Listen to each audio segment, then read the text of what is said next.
hablemos ahora de nuevas revelaciones sobre abusos de sacerdotes en la iglesia, esta vez en Chillán. El brutal asesinato de un cura diocesano destapó uno de los casos policiales más sórdidos de la región del Ñuble y abrió una caja de sorpresas en la iglesia de esa zona. Curas con doble vidas, denuncias de abusos que nadie investigó y casos de sacerdotes trasladados o expulsados para evitar escándalos. El obispo Carlos Pellegrín explica aquí los silencios de Chillán. El reportaje lo preparamos con Cristian Venegas. Empezamos a sentir como unos gemidos. Y yo pensé en ese momento que, no sé, estaban violando al cura. Nunca pensé que en una capilla fueran a hacer una cosa así. Se supone que tú estás en una iglesia, no correcto. Desconozco por qué no lo investigan, desconozco qué hay detrás de esto, yo no lo sé. Yo ya te dije que nadie es perfecto, nosotros no siempre hemos hecho las cosas bien.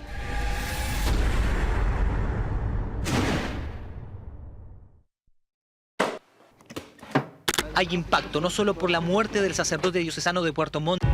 En abril de 2009, un crimen remeció al obispado de Chillán. El sacerdote Cristian Fernández Fleta había sido asesinado con 16 puñaladas en la zona del corazón y el abdomen.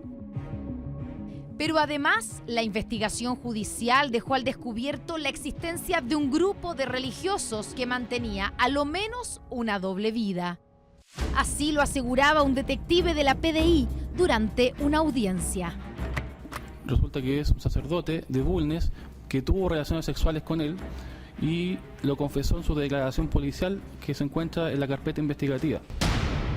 Se conocieron los dos y el otro sacerdote lo llevó a conocer distintas partes de Concepción y él dice que tuvo un flash, pero tuvo relaciones sexuales y nunca más lo vio él.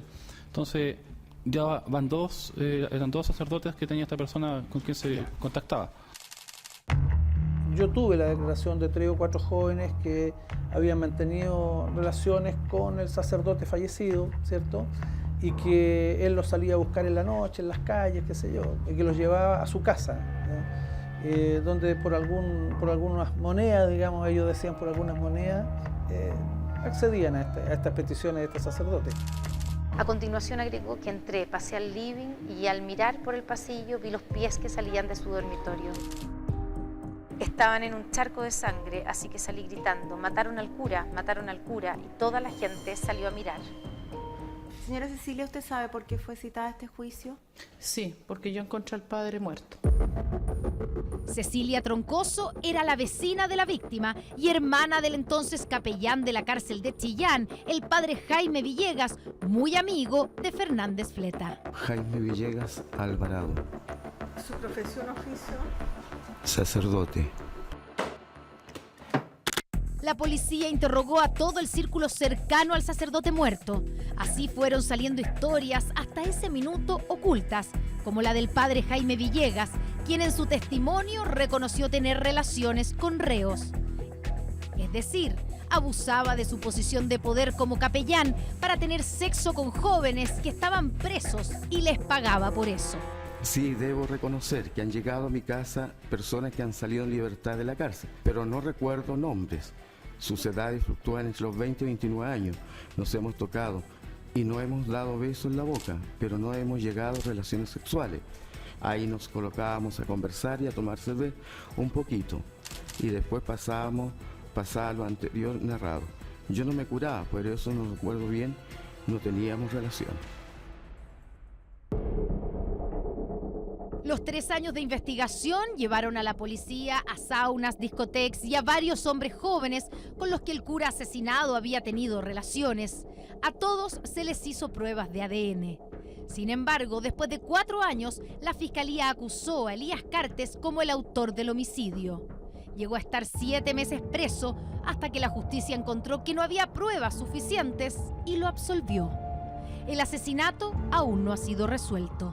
Estuvo el sacerdote compartiendo con Elías y Paulina, no se hicieron fiestas, pero sí, ella recuerda que otros sacerdotes visitaban la casa con alguna frecuencia, y era sabido en el sector, digamos, de que muchos sacerdotes iban a estas 2 casas que estaban pegadas en un sector de esta ciudad. Ni la justicia ni la iglesia investigaron al grupo de sacerdotes que asumió conductas impropias. Fiestas, alcohol y relaciones sexuales con jóvenes de los que se desconoce si eran menores de edad. Esto es un tema que debió haber importado a la Iglesia Católica. Desconozco por qué no lo investigan, desconozco qué hay detrás de esto, yo no lo sé. En Chillán intentamos investigar sobre los sacerdotes que supuestamente participaron de las fiestas, pero extrañamente nadie quiso hablar. Porque están moviendo más cosas. Yo no hablo de mi hermano ni de nadie. Yo no quiero meter a nadie, no quiero hablar nada, porque ¿cómo voy a hablar si no sé nada? Entiendo, perfecto. Meter las patas. Entraba muchacho a la casa. Era bueno para el trago, se fue varias veces. De hecho, durante la investigación del asesinato, una de las diligencias fue la declaración de un listado de sacerdotes cercanos a la víctima. En un informe de la PDI, 8 de los curas habrían reconocido tener relaciones sexuales. A pesar de ser considerado un delito canónico, el obispado de Chillán nunca investigó esto. Yo no he tenido nunca acceso a ningún tipo de información. Cuando la solicité, se me dijo por parte de la Fiscalía de que no éramos parte del proceso legal, por lo tanto no podíamos tener acceso a ningún tipo de información al respecto. ¿Cómo es posible que usted no sepa nada de eso o no haya hecho su propia investigación al interior de la iglesia con sus sacerdotes? Bueno, en primer lugar habría que decir que esa declaración que usted dice de la Fiscalía no es oficial, porque la Fiscalía no ha hecho público el resultado de la investigación. Por lo tanto, oficialmente yo no tengo ninguna información. Lo que ha sido publicado en diferentes artículos, como usted lo dice, supuestos testimonios, tampoco han sido presentados como denuncia al obispado. Hubo un solo sancionado, el capellán de la cárcel, Jaime Villegas, vecino y amigo del cura asesinado. Tras su declaración, fue desvinculado de la iglesia. Está con una sanción eclesiástica y está en su casa. Es el único caso que yo conozco con nombre. Fuimos a buscar a Jaime Villegas, sigue viviendo en la misma calle Chaurren, pero no quiso hablar. Jaime, ¿cómo está? Cristian Venegas de Canal 13. Pese a estar sancionado y desvinculado de la iglesia, el obispo de Chillán nos reconoce que le siguen pagando una mensualidad. Es como si fuera su hermano que comete un delito, que está sancionado. Usted siempre va a considerar a su hermano, aunque haya cometido un delito, como su hermano. Si usted lo ayuda dentro de lo que es posible, pero no son grandes cantidades. Es la asignación que los sacerdotes reciben en sus tareas pastorales, que son mínimas realmente. Ya, pero ¿a usted le parece correcto, pese a ya haber sido sancionado y que sea ex? A mí me parece que hay una responsabilidad hacia un sacerdote que ha cometido un delito que no se le puede dejar en la calle. ¿De qué va a vivir?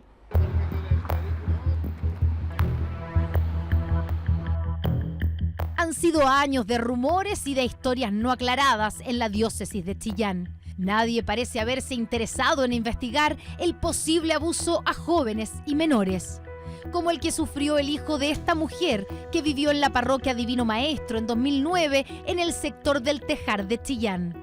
Habla de un señor de la capa negra que se le aparecía en las noches. Y del hombre negro, mi hijo siempre soñaba con él. Y mi hijo en la capilla fue violado. ¿Y qué hizo usted después de saber esa noticia? Quedé espantada, no hallé qué hacer. Me lo callé, me lo oculté, nunca lo comenté. Lo estoy diciendo ahora.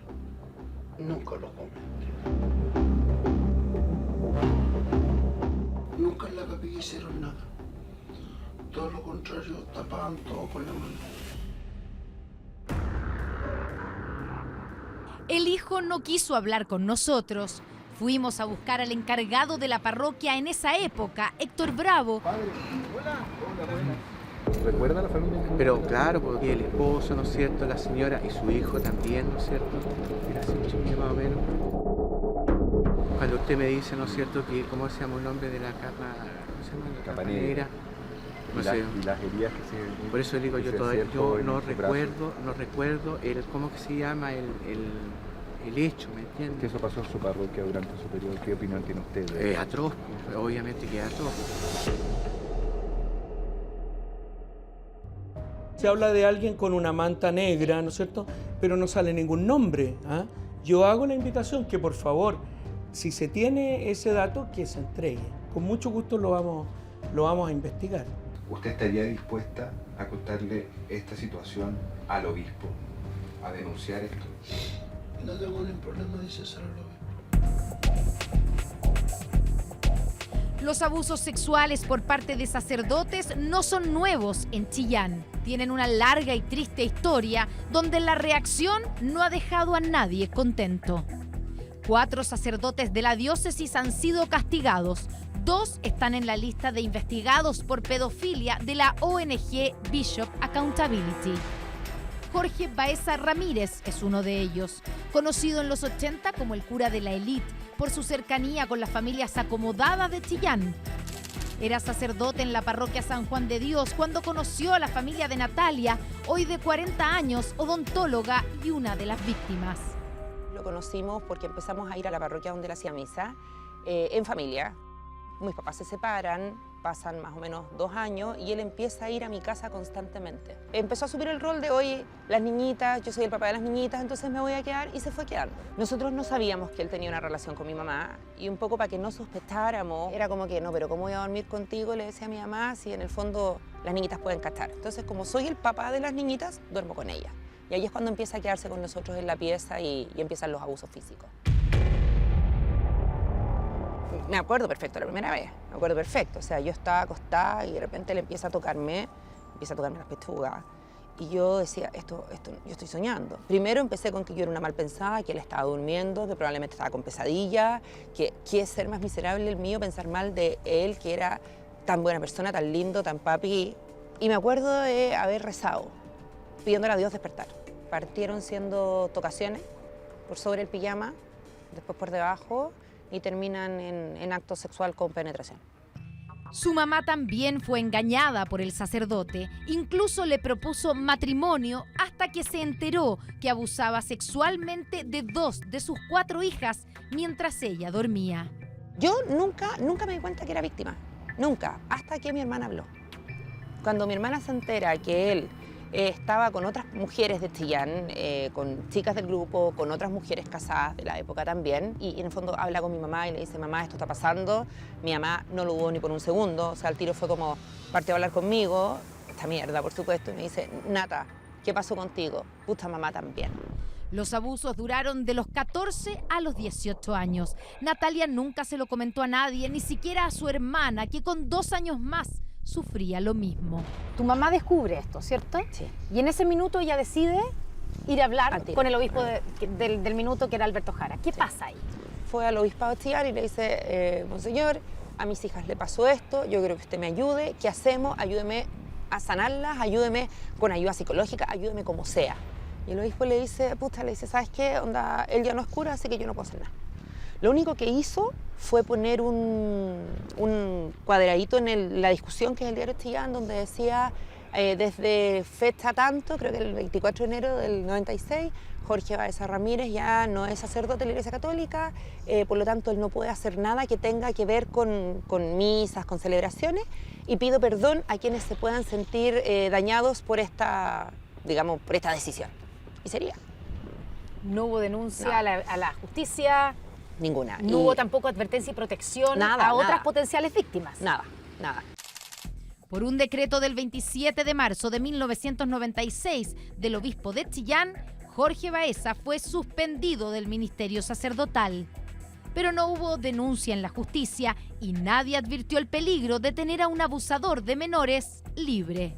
Solo una década más tarde, en 2008, cuando el ex sacerdote estaba casado y con hijos, Natalia y su hermana lo denunciaron a la justicia. Pasan 12 años y una de mis hermanas ve en Google que él pertenece a una comunidad que se llama Los Madrugadores, que es una comunidad de Los Ángeles, de gente católica. Y ahí es que nosotros hablamos como familia y dijimos, ¿sabéis qué? Esto no puede seguir pasando, tenemos que denunciarlo para evitar precisamente que otra gente caiga en sus redes, sus garras, digamos. En su declaración ante la Brigada de Delitos Sexuales de Chillán en agosto de 2008, Jorge Baeza reconoció todo. Sin embargo, los delitos estaban prescritos. 3 años más tarde, Natalia logra que aparezca en la lista de sacerdotes investigados por pedofilia. Pero el mismo hecho que el fiscal haya decidido pasarlo a la justicia antigua, haya mandado a investigar y a buscar nuevos casos, o sea, yo puedo decir que la justicia a nosotros sí nos escucha, a diferencia de la iglesia. ¿Qué pasa en Chillán realmente? ¿Existe una especie de cofradía como la descubierta en Rancagua? ¿O son solo casos aislados a los que no se les prestó la suficiente atención? ¿Y se han acercado víctimas a su No. Últimamente, con todos estos casos que usted menciona, no hay nada. Por eso la inquietud, ¿no? Que si alguien tiene información, que la haga llegar. Tras asegurar a la Cámara de Canal 13 que últimamente no ha recibido denuncias de abusos contra sacerdotes, hace un par de días el obispo Pelegrín salió en la prensa local con otra información. Dice que desde que asumió ha recibido 8 denuncias de este tipo, solo una de ellas está en etapa de investigación. Las otras, dice, se cerraron porque las personas que hicieron las denuncias no siguieron adelante ni entregaron los antecedentes a la Fiscalía. Yo ya te dije que nadie es perfecto, nosotros no siempre hemos hecho las cosas bien, ciertamente yo mismo también en algún momento no lo he hecho bien. Me pudo haber equivocado y en ese sentido, obviamente, yo creo que la iglesia está aprendiendo y yo también estoy aprendiendo a ser cada vez más serios con respecto a esto.